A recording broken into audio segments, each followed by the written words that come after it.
大家好，歡迎嚟到我哋嘅基路評論。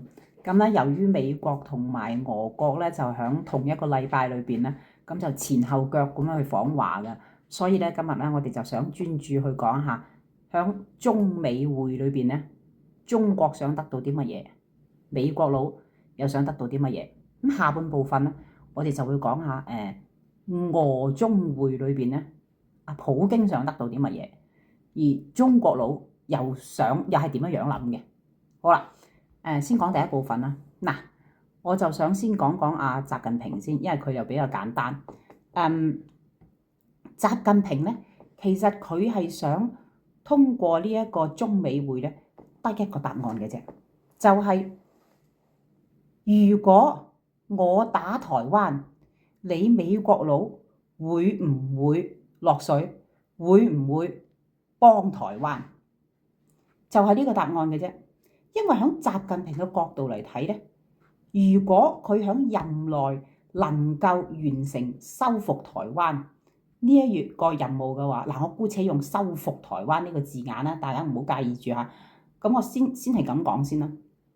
如果佢能夠做到呢一樣嘢嘅話，咁佢就可以喺中共集團裏邊咧揚名立萬、永固江山，係咪先？咁佢就可以唔會話擔心，哎呀被呢個拉落馬，嗰個拉落馬啦嘛，係咪先？民望又會提高啦。至於嗰啲乜嘢引進外資啊，同美國佬傾生意啊，同阿川普講下嗰啲乜嘢關稅戰啊、貿易戰啊，嗰啲完全唔係佢關心嘅重點嚟。嗰啲同民生有關嘅嘢，佢係唔會放喺佢嘅 priority。好啦，講下川普。川普此行嘅目的係咩咧？一言蓋之，我覺得川普咧此行係無所求嘅。咁佢嚟係想點啊？黑社會晒馬就係咁簡單。大家話啦，喂，佢帶咗30幾個大媽撒嚟喎，仲唔係傾生意？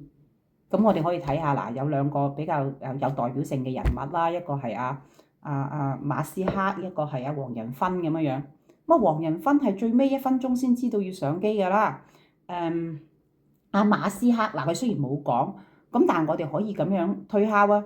馬斯克係特朗普個 friend 啦，又好接近呢個權力核心啦。咁我哋當佢係第一批知道佢有份上機嘅。咁好啦，我哋睇，即使係即係無論你係第一批知道有份上機，定係最尾1分鐘先知道有份上機嘅，佢哋兩個都唔似係嚟傾生意嘅喎。個黃仁勳就一日到黑就掛住喺北京大街嗰度去食嗰啲咁嘅北京拉麵。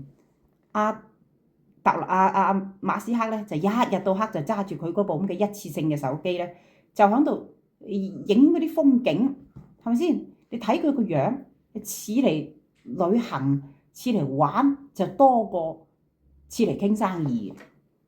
再者，喺人民大會堂裏邊，得2個半鐘頭時間咧，特朗普咧就介紹晒呢班大媽撒俾習近平佢哋嗰邊識。咁但係你諗下，扣除埋啲咩中譯英啊、英譯中啊嗰啲咁嘅時間，實質上得個零鐘頭嘅啫喎，30幾條友，一人1兩句簡單介紹下我叫咩名、做咩生意，派張卡片，然後就 next 㗎啦。根本邊個打邊個啊？過後都可能冇人記得啦，係咪先？傾咩生意啫？係咪先？走馬觀花咁樣咁所以根本就唔係呢樣嘢。咁但係點解都依然要帶呢班人嚟中國咧？好明顯就係想話俾你習近平聽，呢啲高尖精嘅科技喺我哋嗰度，呢啲高端嘅商品喺我哋嗰度，你哋中國嗰啲咁嘅義烏出產嘅底衫底褲啊、拖鞋啊、毛巾啊、地氈啊咁你賣俾我咪賣咯，你唔賣俾我哋咪去越南啊、孟加拉啊咁樣訂貨咯，好閒啫嘛，無傷大雅㗎，係咪先？你手上有啲咩產品，我哋手上有啲咩科技，係咪先？擺到出嚟，孰高孰低，大家有眼睇㗎啦，邊個求邊個啊？係咪先？第二件事就係講下阿盧比奧咧，或者魯比奧啦嚇，佢就晒咗一張相出嚟，嗰張相咧就係佢響空軍1號上面咧就着住一件馬杜羅嘅運動衫。嗱，我叫嗰件衫做馬杜羅運動衫。咁大家知我講邊一件嘅啦。咁有啲人就會覺得，喂，佢晒嗰張相出嚟，咪即係想同阿習近平挑機啫，即係話，喂，你唔妥我啊，你拉我咯咁。嗱，我就唔係咁認為嘅，我認為佢就唔係呢個意思。咁佢晒呢張相出嚟咧，其實咧就呼應翻我啱啱講嗰樣嘢啦。黑社會晒馬，咁黑社會晒馬即係點啊？話俾你聽，嗱，你嘅頭馬啊，阿馬杜羅啊，喺我哋手上啊，咁啫嘛，係咪先？第三件事就係高調拋垃圾、抌垃圾。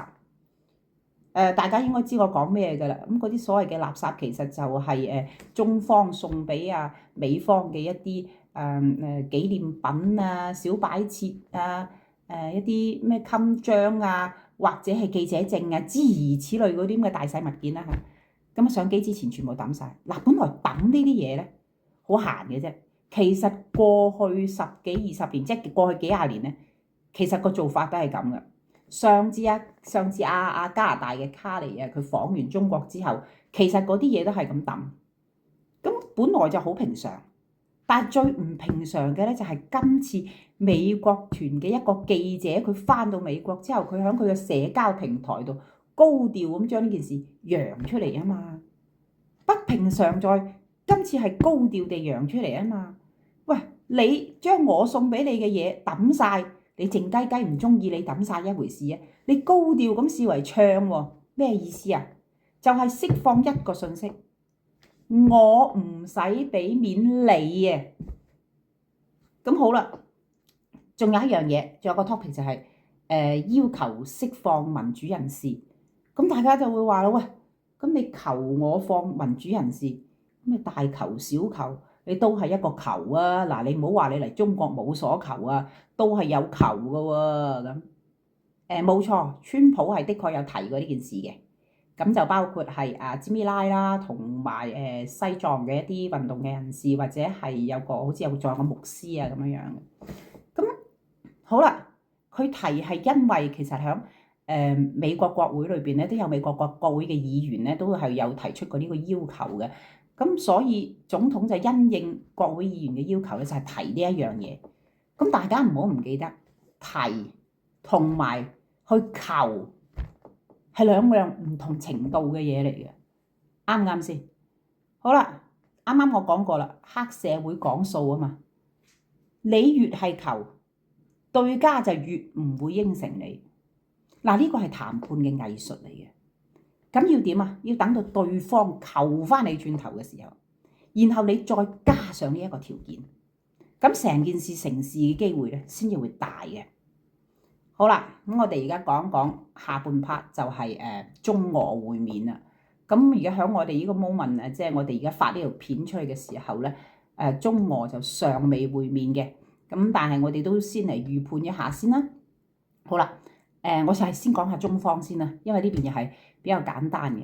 咁中方咧，其實應該喺呢件事裏邊咧，就係處於被動狀態嘅。咁佢唔會話主動想見下普京嘅，at least 喺呢個 moment，因為你嗰頭先至同阿川普即係好似好熱情啊，好友好啊，互相讚美啊咁。咁嗰頭又走去同阿普京勾肩搭背咁，似乎佢哋又唔係咁想。馬上有呢兩組畫面咁樣樣去出現。雖然喺過往一段時間咧，中國又的確係有幫過俄國嘅，包括就係運一啲武器嘅零件啊，咁靜雞雞運過去俄國啊咁樣樣，又或者係幫佢買一啲能源啊，喺呢個銀行體系嗰度又幫佢使一啲錢啊咁，諸如此類呢啲咁嘅小動作嘅嘢。但係一直都係暗度陳倉，從來都冇明目張膽嘅。咁始終都係即係中國嚟講，佢對銀行體系上面嘅即係被二次制裁呢樣嘢咧，佢始終都係有啲避忌啊嘛，係咪先？咁所以咧，我哋係唔覺得佢幫俄國呢樣嘢咧係一個現階段嘅一個優先項目嚟嘅。咁其次就係話喺而家呢個 moment 咧，其實我哋睇唔到中國有啲乜嘢嘢係對俄方有所求 ，at least 現階段啦，係咪先？咁所以可唔見就唔見啦。不過只不過推卻又好似好難推咁樣，咁所以係完全處於一個被動狀態。跟住我哋講下俄方，咁啊普京此行嘅目的又係咩咧？嗱，其實佢純粹咧就係想展現出話俾人聽咧，佢冇被孤立，可能實際上已被孤立啦嚇，但係 at least 佢想釋放一個訊息，話俾人聽就係俄國沒有被孤立，係依然有 friend 嘅。咁佢主要想將呢個訊息話俾邊個聽咧？嗱，唔係話俾你聽，又唔係話俾我聽，更加唔係話俾習近平聽。佢做呢一樣嘢嘅目的咧，此行嘅目的係想話俾佢俄國國內嘅自己友聽。嗱，唔使驚嚇，我而家同大家打一打雞血嚇，唔好驚。我哋俄國咧係依然喺國際上面有 friend 嘅，at least 有個泱泱大國叫做中國咧撐我哋嘅。我過去同佢拍一拍膊頭咧，佢就會運啲咩過嚟，會撐我哋噶啦咁。就係做呢啲動作俾佢哋嘅國內人睇。咁咧就所以佢此行嘅目的咧就扮 friend，呢個係第一嘅啦。第二就係大家響最近響新聞裏邊咧都會睇到有啲就係話關於烏克蘭啊，佢嗰啲無人機似乎就越嚟越犀利啦，一直打到入去俄國，就甚至乎去到莫斯科，炸到呢度一忽嗰度一忽咁，可以講話打到莫斯科都七個一皮。咁所以普京此行嚟咧兩樣嘢嘅啫，一嚟就扮 friend，二嚟就求援啦。今日我哋嘅評論咧就暫時講到呢度。